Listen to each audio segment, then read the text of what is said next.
இன்று மோர்க்குழம்பு செய்முறை பார்க்கலாம். அதற்கு தேவையான பொருட்கள்: 1 கப் புளித்த தயிர், சிறிது மஞ்சப்பொடி, அரை கப் தேங்காய், 1 பச்சை மிளகாய் அல்லது 2, கால் ஸ்பூன் தனியா, 1/4 ஸ்பூன் ஜீரகம், தேவையான அளவு உப்பு, அரை ஸ்பூன் கடலை மாவு, அரை ஸ்பூன் அரிசி மாவு. தாளிதம் செய்வதற்கு கடுகு, கருகாப்பிலை.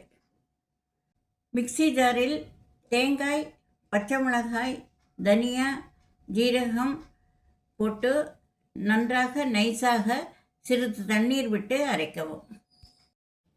அரைத்து வைத்துள்ள விழுதை தயிரில் சேர்க்கவும்.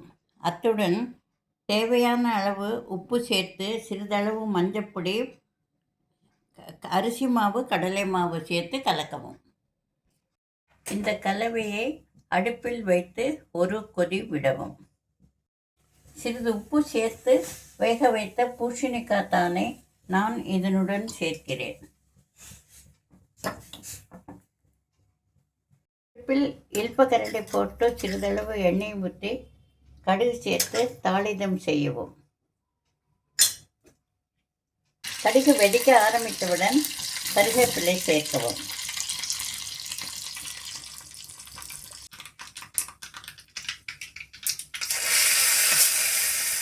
இந்த கலவையில் சிறிதளவு பச்சை தேங்காய் எண்ணெய், வெந்தயப்பொடி சேர்க்கவும்.